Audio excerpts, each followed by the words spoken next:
So hi, I'm Katie Joy, and looking forward to having even more people on the live. But today I'm sharing, hey Bernie, that is great music. The Kung Fu Panda I had playing in the background before I hit the recording, just so I don't get smacked with license rights. But had that playing out. Go check out the lyrics for that song, crank it, have some fun with it.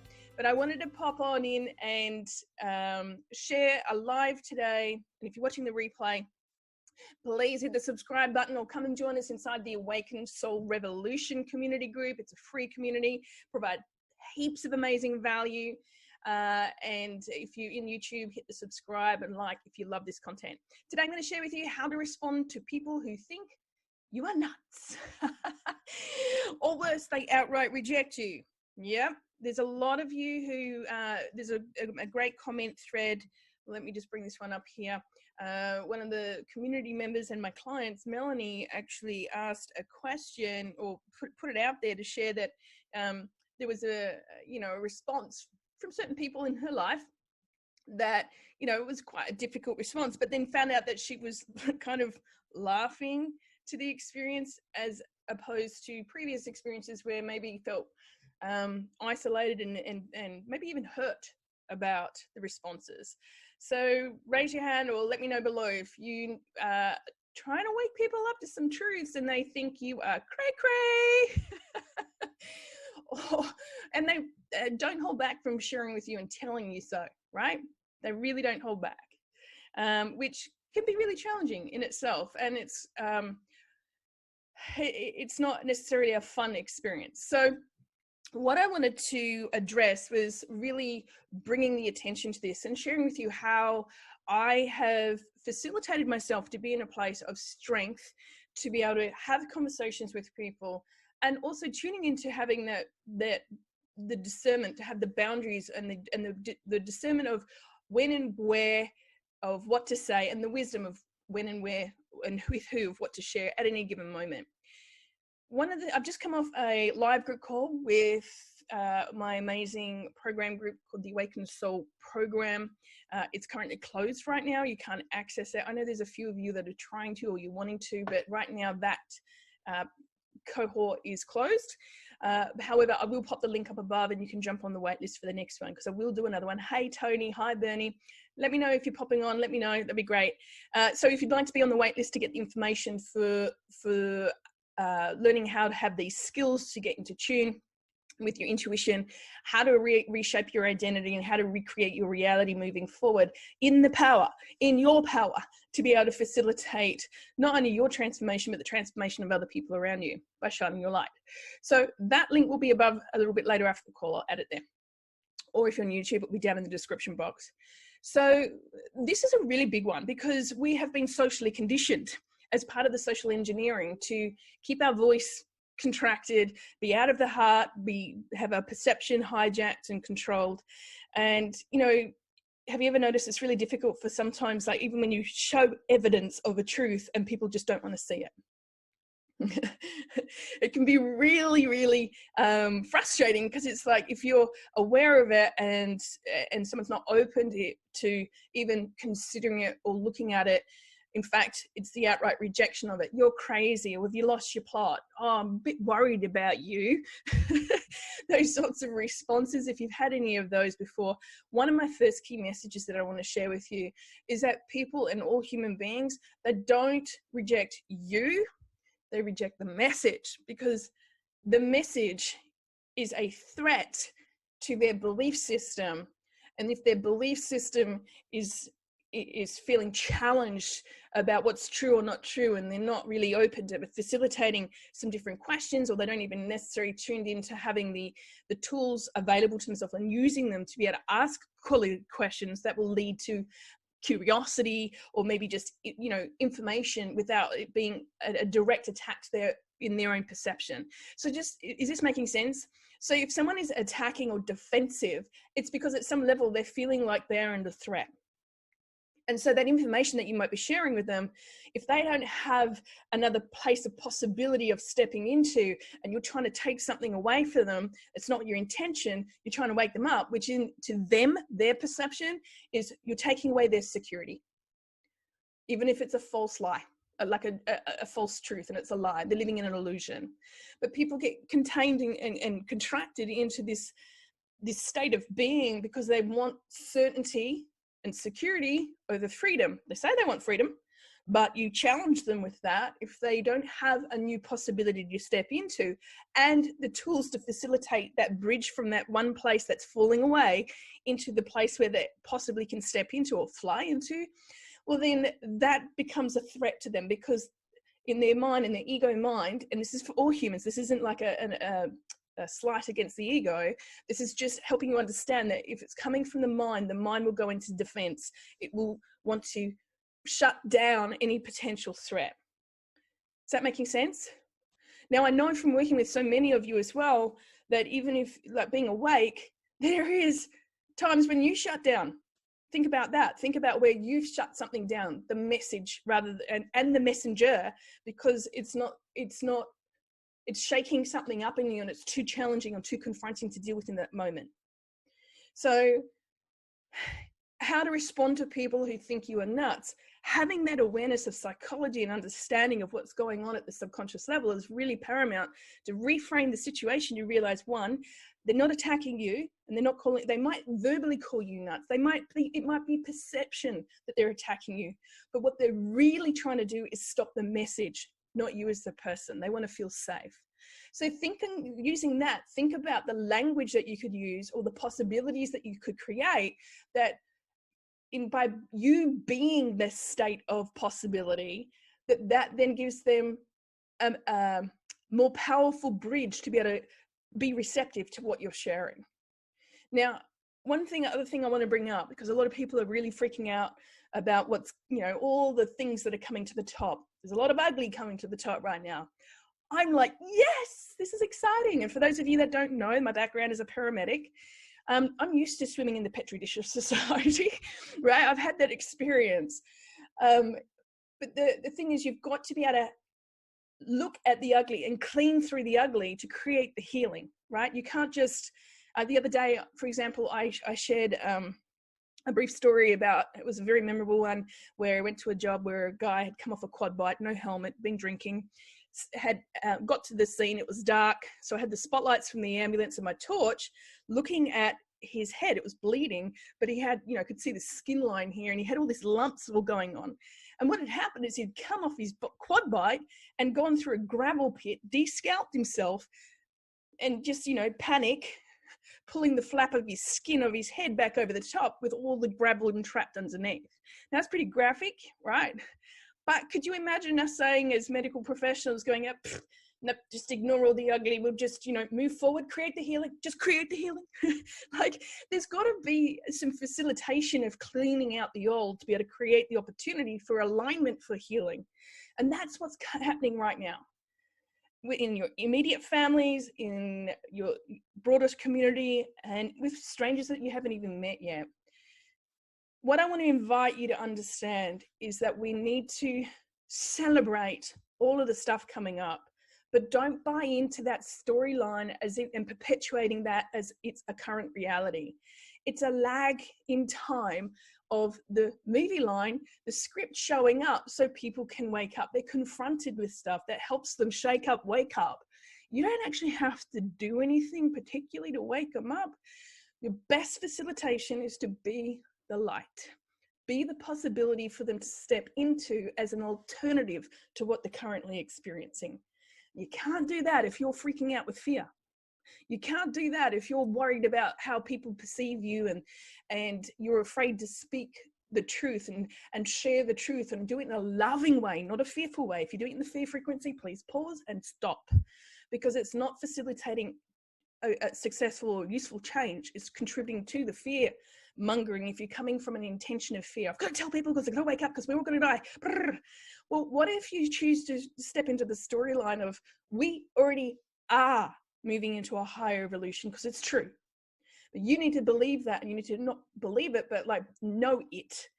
Belief still has its limitations. When you know it and you be it, then you can hold that space. When other people are freaking out, you've got the capacity to hold that steadiness in the truth of what really is, and you're creating a new possibility for other people. And also, when you hold that space, and you do so in a loving way. Here's the extra gift that you're giving people who are freaking out. You're showing them the ability to be stable in your light and your love, but also because you're choosing not to react back to their name calling or whatever's going on. You're creating an opportunity for them to come back to you when they wake up, because they feel safe, because they feel like you are demonstrating being that light. If you react back and you name call back or you attack back, they're already going to feel a sense of betrayal and disbelief and shock, and all these energies from waking up to the truth, a betrayal of what they've been experiencing. When you remove the opportunity for them to also feel ashamed to come back to you, you now create that opportunity for them to actually facilitate healing and alignment much more quickly. Hi, Tessa. Hi, Laura. Is that useful? Is that helpful? I really wanted to invite you to be stepping into that frequency of love, to be able to respond to others when they're losing their nana, or they think you've lost yours. But when you stand in your truth and you do that from a frequency of love, it doesn't matter what people say, because you realize that they're coming from a place of survival, from fear. But if you're not operating in fear, you won't react. You'll just witness it for what it is, with love and compassion and being in preparation. Hi, Todd. Always great to see you too. Yeah, so, and facilitating that shift. Now, that's easier said than done. I know. You know, I know that is one of the programs, but are you being it? Are you choosing to live in the frequency of love? Are you choosing to do the deep inner work so that you can clear the energetic blocks that are the triggers that show up for you? And when you have triggers, which people are going to be coming at you left, right, and center to facilitate those triggers to come up, it's happening for you, not to you. It's happening for you to look at, because that's the confronting stuff for you to look at. And when you are willing to look at all those triggers and that confronting stuff, and you can sit and be at peace with it because you neutralize that energy, well, then you can hold that space for other people and be an even broader, brighter, radiant light for them as well, and not be swung around at the effect of the law the law of cause and effect. You're not letting outside energies influence you. You're being in the law of causation, where you're choosing to be the influencer. Hi, Diane. So I wanted to keep this short because I really wanted to just go into a bit of a teaching moment around that. I know it's a really important one for a lot of people to feel comfortable, to be able to express themselves, and meet people where they're at. Like, if remember the first time when you woke up, it's like, it's diabolical. Like, I mean, it's crazy, because it's not something you would do, right? It's not something I would do. It's beyond our consciousness, which is why they got away with all of this stuff for so long, right? But when we shine a light onto it, we don't have to buy into believing that we're like that when we receive the information. It doesn't mean that we're like that. It just means that we're shining a light on it. And that way, when we all expose what's going on, and we're holding a higher frequency, and we're holding a higher standard, a higher way of being, that as a human collective will prevent this stuff from moving on and forward again, because it is being cleaned up. Let me tell you, it is being dismantled, and disclosure is going to be coming in a massive, massive global public way. But you also need to tune into that frequency of just being in that higher frequency, so that we as a collective are raising in that consciousness, and we're holding that vision for the future of unity and harmony, and not just in the future, but bring it in now. Unity, harmony, peace, unconditional love starts with the self, so that you can have an abundance of it to be holding that capacity for other people. You cannot give what you haven't got. If you aren't loving you, you're not going to be loving with others. If you're not at peace with you, you're not going to be peaceful with others. If you're not trusting with yourself and the universe, and your relationship with God or the universe, or however you label it, then you're not going to have that same connection with other people. Like, it's not going to be available to be able to go beyond yourself. It starts with you. Tessa says, for you, not to. Great reminder. Yes. So for those of you jumping on the call, please go back and watch the replay. But I just wanted to remind you, if people are reacting to you, they're reacting to your message, not you, the messenger. And the same with whenever you choose to react, or you unconsciously go to sleep for a moment and you might react and buy it back. Move into a place of just self-love, forgiveness, choose to be responsive, not reactive, and then choose to be focused on reminding yourself to meet people where they're at. Overloading them with a whole heap of stuff that if they're brand new to being awake, that's a lot, right? But if you are seeding them along the way, when they're ready, they will open up. Let me finish this with a story, and one I think a lot of you will resonate with and appreciate me sharing. So, my life journey, let me pre-frame this. I believe everything happens for us. I haven't always felt that comfortable about that. In my earlier years, I really struggled, right? But in my, everything happens for us, and it's a part of the Experience Collective to wake us up, but also to be able to connect with other people and to be able to relate with them. So like many of you, I had an experience with one of my family members, happened to be my dad, who I had a real disconnect emotionally growing up with. I wanted much more than what I thought he was offering in the way that he was offering it. I felt like I was emotionally discarded in many ways. That may not be true ultimately, and I know it's not now when I look back on it, but there was certain needs that I wanted to be met that weren't being met as a kid. And there was a lot of his own stuff that wasn't being dealt with. So he wasn't available for me, and it got expressed as being very narcissistic, right? That experience, I was looking for facilitating more and more connections in other people that would just keep re-imprinting that until I woke up and took that ownership for myself.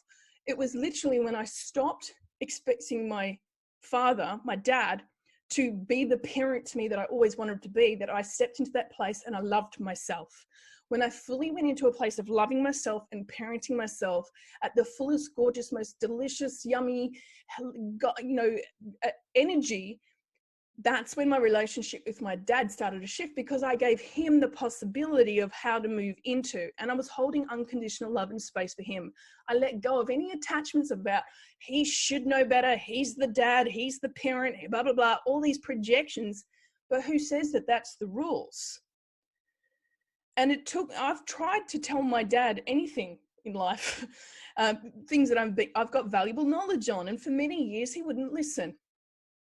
And especially in the last 3.5 years, when I've been deep down all the rabbit holes, connecting all the dots, very awake to what's been going on, it got pushed off, poo-pooed. I got all sorts of different name calling along the way, and I just let it be. I just drip feed a little bit each time. The CV19 that's been going on was a great wake-up call for a lot of people, including my dad. And it was about now 2 months ago or 6 weeks ago that he was ready. I could see he was ready. I could see with discernment that he was ready to receive a 30-minute download of the collective dots. And he was ready. It made sense. Do you know, that was his shift. He was ready. He tuned into it. It made sense to him then. He didn't say a word back to me at the time. I could see he was processing it. But from that day forward, he has been inundating me like a freaking rainstorm with all sorts of links that he's been researching and going to dig into the information that I shared with him.